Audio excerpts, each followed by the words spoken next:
इन्होंने कुर्बानियाँ तो दी नहीं है, देश को आज़ाद कराने में इनका कोई रोल तो है नहीं, तो इन लोगों को क्या मालूम गाजी लफ्ज़ क्या है। तो ये इनको गलतफ़हमी है, और ये गलतफ़हमी नहीं बल्कि ये जानते ही नहीं, ये जानने की कोशिश भी नहीं करते। हम अपनी पार्टी में हर धर्म हर जाति के लोगों को साथ में लेकर चल रहे हैं। ओवैसी साहब सबकी बात करते हैं, किसी एक विशेष धर्म के लोगों की बात नहीं करते। यह सरासर इल्ज़ाम यूँ कि उन्होंने अपने घर पे हमला करवा कर और दूसरे लोगों का नाम ले दिया। वो तजर्बाकार आदमी हैं, उन्हें मालूम होगा कि भाई ये इस तरीके से पॉलिटिक्स की जाती है। तो इससे ज़्यादा और क्या मैं कह सकता हूँ।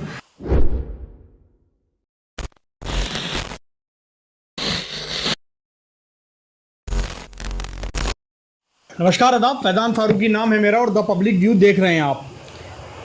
एक बार फिर से मेरे साथ मौजूद हैं AIMIM के प्रत्याशी मुशीर तरीन साहब। ये भावी प्रत्याशी हैं और जिस तरह से इलेक्शन का दौर करीब आता जा रहा है, सारे नेता अपना दमखम दिखा रहे हैं। इसी बीच असदुद्दीन ओवैसी AIMIM के राष्ट्रीय अध्यक्ष ने भी अपना दम दिखाया और 22 तारीख को संभल के सिरसी कस्बों में आए। उसके बाद एक कंट्रोवर्शियल सा सब कुछ माहौल हो गया, कंट्रोवर्सी शुरू हो गई बहुत सारी, चाहे वो उनके पोस्टर्स को लेकर हो जिस पे लिखा हुआ था कि गाजियों के शहर संभल में ओवैसी साहब का स्वागत है। उसके बाद जो सदर विधायक हैं नवाब इकबाल महमूद साहब, उनके बेटे हैं जो आने वाले वक्त में उनकी जगह ले सकते हैं, सुहेल इकबाल साहब, उनका ये बयान आता है कि ओवैसी साहब जो हैं वोटों का ध्रुवीकरण करने की नहीं करते हैं, या जो उनका हमला हुआ उनके घर में वो उनका खुद का कराया गया, और भी बहुत तरह की बातें की एक चैनल पर। तो आज हम इनके पास आ गए इनसे जवाब लेने कि क्या वाकई ऐसा है, क्योंकि राजनीति में ऐसी चीज़ें हो सकती हैं, पॉसिबल है। तो इस पर इनका क्या मानना है और ये क्या जवाब देना चाहें। सर स्वागत है सबसे पहले आपका हमारे चैनल। शुक्रिया। सबसे पहले मैं उसी कंट्रोवर्शियल चीज़ से शुरू करूँगा। गाजियों का शहर संभल में स्वागत, और उसके बाद डिबेट छिड़ जाती है नेशनल मीडिया पे कि ये क्यों लिखवाया। संघ विचार पैनल बैठता है पूरा, जिसमें समाजवादी के भी प्रवक्ता बैठते हैं, AIMIM के भी प्रवक्ता बैठते हैं, संघ विचारक भी बैठते हैं, पॉलिटिकल एनालिस्ट भी बैठते हैं। तो इससे क्या लगता है कि गाजियों के, इसका सबसे पहले मतलब बताइए और ये बताइए कि ये लगवाना क्यों ज़रूरी था। नहीं लगवाते तो ऐसा थोड़ी ना था कि वैसे साहब के स्वागत में कोई कमी आ जाती।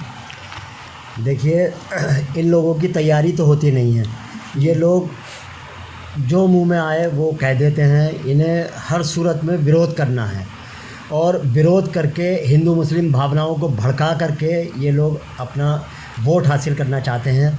और इन लोगों को मैं बताना चाहता हूँ, ये गाजियों की सरज़मीन जो इस पे लिखा गया, तो गाजियों की सरज़मीन तो संभल है।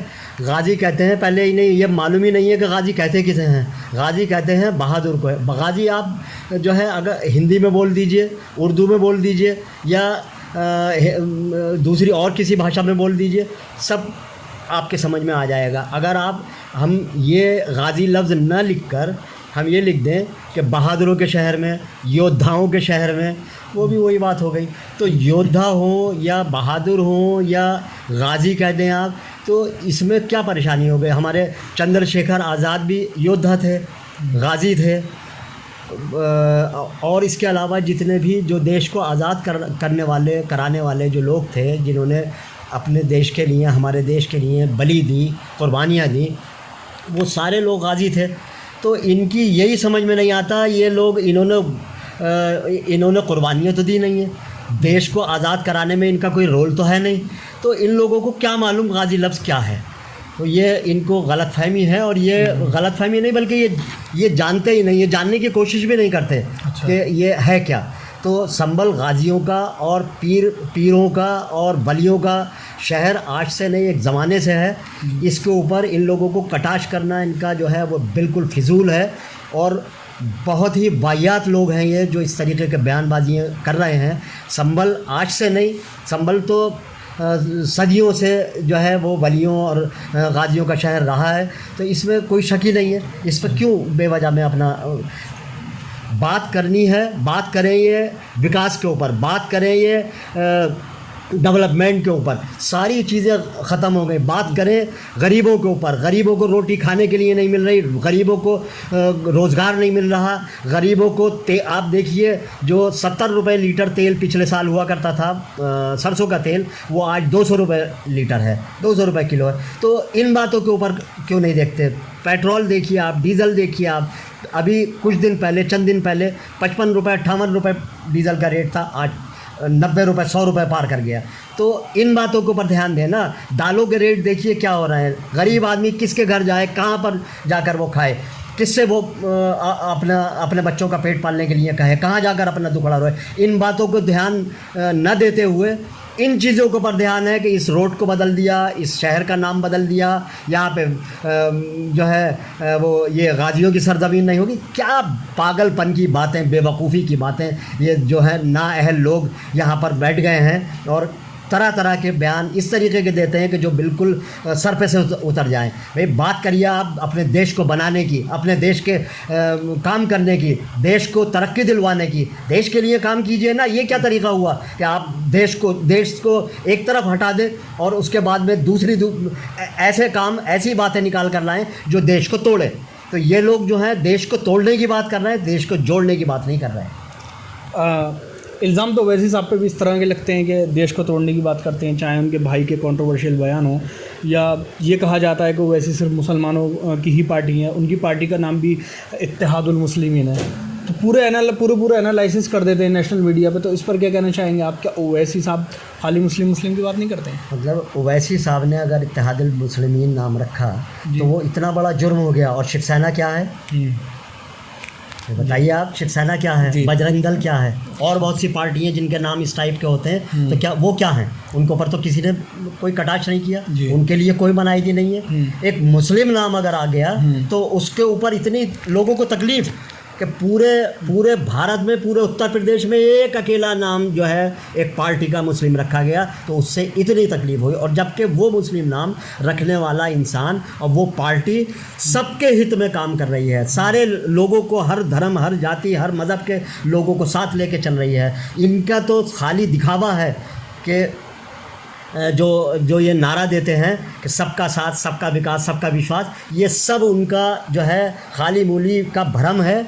ऐसी इसके अंदर कोई किसी किस्म की सच्चाई नहीं है। सच्चाई जो है वो हमारी पार्टी में है। हम अपनी पार्टी में हर धर्म, हर जाति के लोगों को साथ में लेकर चल रहे हैं। ओवैसी साहब सबकी बात करते हैं, किसी एक विशेष धर्म के लोगों की बात नहीं करते। यह सरासर इल्ज़ाम।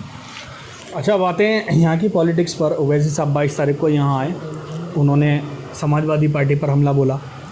उसके बाद इंटरव्यू आता है यहाँ के जो सदर विधायक इकबाल महमूद साहब, उनके बेटे सुहेल इकबाल साहब का, और आपने शायद सुन भी लिया होगा वो, जिसमें वो कहते हैं कि वो ऐसी बांटने की बात करते हैं, इस तरह के भाषण देते हैं। दूसरी चीज़, सबसे बड़ी बात ये कही कि जो उनके हमला कराया वो उन्होंने ख़ुद कराया था। वैसे सियासत में ये पॉसिबल है, हो सकता है ये चीज़ उनकी बात में सच्चाई हो सकती है। आप क्या कहना चाहेंगे इस पर? देखिए, उन्हें बहुत ज़्यादा तजर्बा है यूँ कि उन्होंने अपने घर पे हमला करवाकर और दूसरे लोगों का नाम ले दिया। वो तजर्बाकार आदमी हैं, उन्हें मालूम होगा कि भाई ये इस तरीके से पॉलिटिक्स की जाती है। तो इससे ज़्यादा और क्या मैं कह सकता हूँ कि जो लोग प्रैक्टिकली जो काम कर चुके हैं, पहले अपने घर पे हमला करवा के और दूसरों का नाम ले चुके हैं, उनके बारे में मैं क्या कहूँगा। वो तजर्बे में है, उन्हें मालूम होगा। तो हो सकता है ऐसा हुआ हो। तो ये जो है ये तजर्बेकार लोग हैं, ये ऐसे ही करते हैं। इसी तरीके से यूँ कि जाहिर सी बात है कि जब काम अपना आप आदमी कर चुका तो दूसरे के ऊपर तो इल्ज़ाम लगाएगा, दूसरे को भी वो ऐसे ही समझेगा कि उन्होंने भी ऐसे ही किया होगा, क्योंकि प्रैक्टिकली खुद कर चुके हैं। ये तो इल्ज़ाम आप उन पे दोबारा लगा रहे हैं। नहीं, इल्ज़ाम नहीं, आप देखिए सब अभी पिछले इलेक्शन में अपने घर पे उन्होंने हमला करवाया और अपने घर पे हमला करवाने के बाद में दूसरे का नाम ले दिया कि साहब मेरे घर पे जो है फलां लोगों ने जो है हमला कर दिया, पुलिस को कर दिया। जनता में एक आम तरीके से रोमर उड़ा दी कि साहब मेरे घर पे हमला हो गया। ऐसा कुछ भी नहीं था, उन्होंने खुद किया था। तो ये सारी तजर्बेकारी उन्हें है। अब वो जो आदमी जिसके घर पे हमला होगा वो यूँ के वो कर चुके हैं, ऐसा चीट कर चुके हैं, तो इसलिए वो हर आदमी को इसी तरीके से समझेंगे। अच्छा, जिस तरह से ओवैसी साहब ने बर्ग साहब को भी कहा, उनके पोते के बारे में कहा, अब से 5 साल पहले 2017 के चुनाव में जिसको टिकट दिया और उसी के बारे में इस तरह से कहना, थोड़ी नाइंसाफ़ी हो जाएगी ना ये तो। फिर देखिए, अब ये उनकी ज़बान 5-4 साल के अंदर एकदम कैसे गलत हो, ये उनकी ज़बान है जी, और वो कुछ भी कह सकते हैं। आज से 5 साल पहले जो था वो काम जो ओवैसी साहब ने किया था, उन्हें अपनी पार्टी से लड़ाया था, तो तब पार्टी बुरी नहीं थी, पार्टी में किसी किस्म की कोई कमी नहीं थी, वो वोट कटुआ भी नहीं थी, उसमें उसके अंदर अच्छाइयाँ ही अच्छाइयाँ नज़र आ रही थी। आज जाहिर सी बात है कि वो उस पार्टी में नहीं है, तो जाहिर सी बात है कि वो वोट कटुआ भी होगी, वो उसके अंदर और बहुत सारी बुराइयाँ जो हो सकती थी वो उसमें उन्हें नज़र आएंगी। अच्छा, ये बताइए 2017 में जो वोट आए थे MIM को, वो 60,000 समथिंग वोट आए थे, लगभग 59,000 समथिंग, लगभग 60,000 जी। तो उसमें आप क्या कहेंगे, वो ओवैसी मैजिक था या डॉक्टर बर्क मैजिक था? क्योंकि बर्क साहब के अपने काफ़ी वोट हैं। नहीं, अब देखिए, एक बात तो यह है कि उन्होंने, उनके साहबजादे ने इससे पहले एक बार इलेक्शन लड़ा था जी। और वो कोई पार्टी से, ख़ास पार्टी से नहीं लड़ा था, तो उसमें वो जो थे लगभग 10,000 वोटों पे सिमट गए थे। अच्छा। तो आप ये बताइए कि कहाँ था उनका वोट बैंक। अब ओवैसी साहब के टिकट पे जब वो लड़े तो 61,000 वोट मिले। जी। अब इसमें मैं क्या कह सकता हूँ, आप बताइए कि उनके साहबजादे जो थे वो 10,000 वोटों पे वोट लेके वो मुतमईन हो गए थे, तो फिर उनका वोट बैंक कहाँ गया? देखिए, पार्टी का बहुत बड़ा असर होता है, पार्टी का वोट बैंक होता है, और पार्टी के सहारे उन्होंने जो है वो इलेक्शन लड़े, और पार्टी को उन्हें मानना चाहिए ये कि भाई मैं इस पार्टी से लड़ा था, उसका शुक्रिया अदा करना चाहिए था। उन्होंने एक बार भी पार्टी का शुक्रिया अदा नहीं किया। अच्छा, आखिरी सवाल, जिस तरह की 22 तारीख के बाद तस्वीरें देखने को मिली अखबारात में और वीडियो वगैरह में, और उसके बाद और जो दूसरी पार्टियों उसकी तरफ से देखने को मिला कि अपना संगठन ही मजबूत नहीं है, संभल में थोड़ी सी जो नाराज़गी देखने को मिली, एक दूसरे के प्रति घृणा देखने को मिली, तो ये सर आप कैसे कर पाएंगे आपके, जब संगठन में ही आपस में थोड़ी सी फूट है, 2 पार्टियाँ बनी हुई हैं, तो कैसे सरवाइव कर पाएंगे फिर इलेक्शन के टाइम पे आप? देखिए, पहली बात तो ये है कि छोटा सा एक किसी का भी आपका घर मेरा घर, उसके अंदर 2 भाई हैं, 4 भाई हैं, सबके मिजाज एक से नहीं होते, सबके मिजाज एक दूसरे से नहीं मिल पाते, और उसमें भी छुट-पुट की हल्की फुल्की जो है वो नरमा गर्मी हो जाती है। ये तो पार्टी है और इतनी बड़ी पार्टी है, तो इसमें हमारा आपस में कोई बात अगर किसी से हो भी गई, कोई नाराज़ हो गया एक दूसरे से, तो वो वक्ती तौर से होते हैं, वो वहाँ से हुआ, नीचे आके ख़त्म। मतलब कोई ऐसी बात नहीं है। और कौन सी पार्टी ऐसी है जिसके अंदर गुटबाजी नहीं है?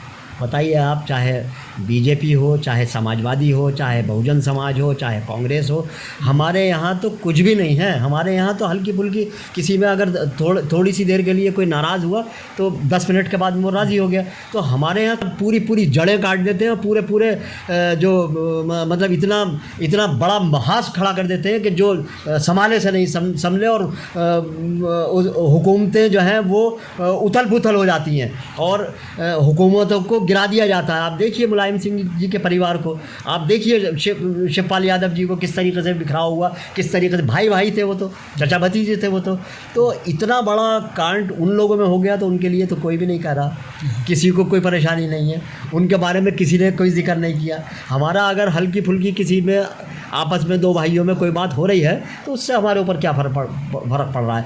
ये हालत हो रही है दूसरी पार्टियों में।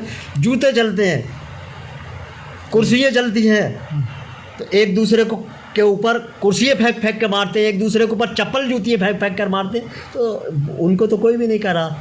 अच्छा, अगला दौरा कब होगा वैसे साहब का? बहुत जल्द होगा, और आप बेफिक्र रहिए, हलक में कांटे इंशाल्लाह पैदा कर दिए जाएंगे, लोगों के थूक जो है वो खुशक हो जाएंगे, और रातों की नींदें इंशाल्लाह हराम हो जाएंगी, और अभी से हो चुकी हैं। ये 2 अभी तो राउंड हुए हैं सदर साहब के, इन 2 राउंडों में रातों की नींदें हराम है लोगों की, और घर घर जाकर लोगों से कोशिश की गई कि ओवैसी साहब के प्रोग्राम में नहीं आना है आपको। वो 100% फेल हुए। जिन लोगों के घर गए उन लोगों ने मुंह तोड़ जवाब दिए, और उन्होंने कहा भाई हम क्यों नहीं जाएंगे, आपने हमें क्या दिया। उन्होंने मतलब फेस टू फेस उन लोगों ने कहा, उन्होंने बताया कि भाई आप ये बताइए कि आपने संभल को तबाह कर दिया, आप आज भी आप लोग जो है वो चुप नहीं होंगे। जब आपने संभल को कुछ नहीं दिया तो ये बताइए दूसरा आदमी निकल कर आ रहा है तो वो गलती कर रहा है। किसी को मौका लेने देंगे या नहीं लेने देंगे? एक तरफ एक बाप दादा की औलादें चल रही हैं, 4 पुश्तें चल रही हैं, एक तरफ की 3 पुश्तें चल रही हैं। तो लोगों ने जवाब दिए उन लोगों को, उन लोगों से कहा कि क्या हम लोग आपके हाथ बिक चुके हैं? तो हम अब जो है आपके ग़ुलाम नहीं हैं, ग़ुलामी हम कर चुके जो कुछ हमारे बाप दादाओं ने की। अब ये नस्ल जो है चेंज हो गई, अब जो है नई नस्ल आ गई, युवा आ गए। युवा आप लोगों का की ग़ुलामी किसी सूरत से बर्दाश्त नहीं करेंगे। तो ये थे हमारे साथ मुशीर तरीन साहब। इन्होंने जो इल्ज़ाम लगे हैं असदुद्दीन ओवैसी पर और MIM पार्टी पर, उसका अच्छी तरह से इन्होंने बचाव किया और दूसरी पार्टियों पर हमला बोला और एक दबे लफ्ज़ों में भी चैलेंज कर दिया है अपनी ताकत दिखाने का। आने वाले वक्त में जल्दी ही एक बार फिर से ओवैसी साहब के आने का इन्होंने आश्वासन दिया है कि वो एक बार फिर से आएंगे। अब देखने वाली बात ये होगी कि ओवैसी साहब के बार बार दौरे से संभल की पब्लिक पर क्या असर पड़ता है। हमारी वीडियो आपको कैसी लगी कमेंट सेक्शन में ज़रूर बताइए। द पब्लिक व्यू देखते रहिए। जय हिंद, जय भारत।